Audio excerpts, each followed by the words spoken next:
Praise the Lord. परमेश्वर के निकट कैसे आए? कई बार लोगों का सवाल है कि परमेश्वर के निकट हम कैसे आए।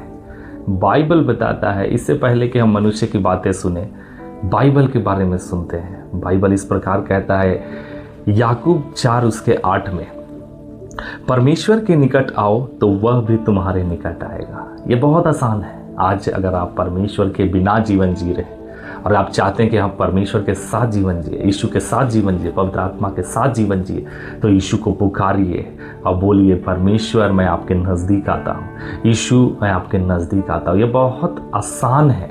बाइबल बताती है परमेश्वर अति सहज से मिलने वाला परमेश्वर है। खुदावंत कभी आपको शर्त में नहीं मिलता है। परमेश्वर ने इस जगत से प्रेम किया है और वो आपके जीवन में अपने ब्लेसिंग्स को देना चाहता है। क्यों? क्योंकि वो प्रेम किया है आपसे। आप उसके बेटे हैं, आप उसकी बेटी हैं। वो कभी आपको अनाथ नहीं छोड़ेगा। उसने कहा है कि मैं तुम्हें कभी नहीं छोड़ूंगा, कभी नहीं त्यागूंगा। परमेश्वर के निकट आना बहुत ही ज़रूरी है। परमेश्वर के निकट शांति की भरपूरी है। बाइबल बताती है परमेश्वर के निकट आनंद की भरपूरी है। परमेश्वर की उपस्थिति में पहाड़ मोम की तरह पिघल जाता है।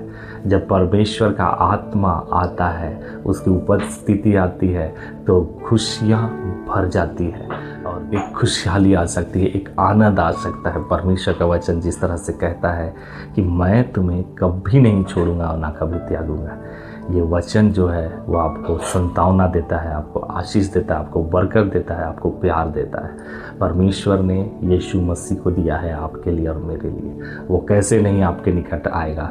जितना आप नहीं चाहते कि आपके निकट आएगा, उतना परमेश्वर चाहता है कि वो आपके निकट आए और वो आपसे बात करे, वो आपके साथ रहे और आपको बदल दे पूरी तरह से यीशु मसीह की तरह। वो पवित्र आत्मा के द्वारा होगा।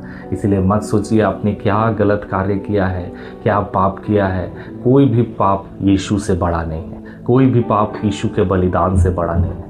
आज ही मन फिर आइए और यीशु को अपना उद्धारकर्ता के रूप में स्वीकार कीजिए और परमेश्वर के निकट आइए। ये बहुत ज़्यादा ज़रूरी है कि हम परमेश्वर के निकट रहें।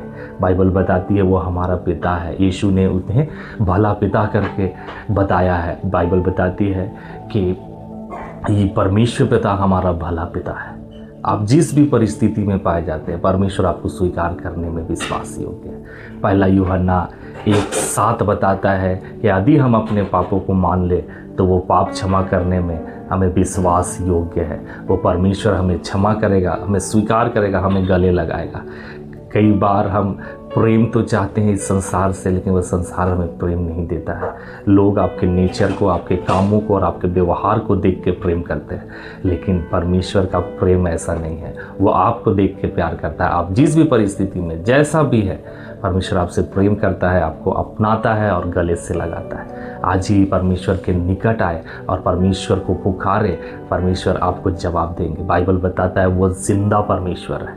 वो हर एक पुकारने वालों को जवाब देने वाला परमेश्वर है। इस घड़ी अपने हृदय की गहराई से पुकारे, परमेश्वर आपको जवाब देंगे। वो चाहता है कि वो अपने बच्चों से प्रेम करे और बच्चों से बातचीत करे। ये परमेश्वर का ब्लेसिंग्स है, ये परमेश्वर का अनुग्रह है, ये परमेश्वर का दया है। आज हमारा जीवन जैसा भी है, कई बार होता है कि हमने इतने बुरे बुरे कार्य किए हैं कि कोई पसंद नहीं करता। कई बार हम अपने कामों को देखते हैं तो खुद में शर्म आता है, घृणा आता है, लेकिन परमेश्वर हमें प्रेम करता है। वो इंसानों जैसा प्रेम नहीं करता है। वो परमेश्वर है जिसने आपके लिए, मेरे लिए यीशु मसीह को दिया है। वो आपसे प्रेम करना चाहता है, आपके साथ रहना चाहता है। यही परमेश्वर का प्रेम है। कोई भी गलती आप किए हो, बार बार एक ही चीज़ को किए, कोई मतलब नहीं है। वो ये पाप आपका यीशु से बड़ा नहीं है। आज यीशु को पुकारिए, अपने पापों को धोइए, तुरंत क्षमा मांगिए और परमेश्वर से दया मांगिए और वो परमेश्वर आपसे बातें करेंगे। वो परमेश्वर आपको छोड़ेगा नहीं, कभी नहीं त्यागेगा। वो आपसे बेहद प्रेम करता है। वो आपको इतना चाहता है कि उसने अपने आप एक लौते पुत्र को दिया। अगर इस दुनिया में अगर आप अकेले आदमी होते तो भी यीशु आता और आपसे प्रेम करता और आपके लिए लहू बहाता और आपको जीवन देता। ये बहुत ज़रूरी है कि आप बाइबल को देखें कि आपके बारे में बाइबल में क्या लिखा हुआ है। ये ज़रूरी नहीं कि हम लोगों के बारे में सुने कि आप कौन हैं, कैसे हैं और क्यों हैं। बाइबल जो बताता है वो आप है। जो मनुष्य बोलता है वो आप नहीं है। इसीलिए गिल्टी से निकलिए, हर एक बातों से निकलिए और परमेश्वर को पुकारना शुरू कीजिए। आप जैसा भी है, परमेश्वर आपसे प्रेम करता है। परमेश्वर आपको खूब बरकत दे, खूब ब्लेसिंग्स दे और खूब जीवन दे। यीशु मसीह के नाम से है, आमीन।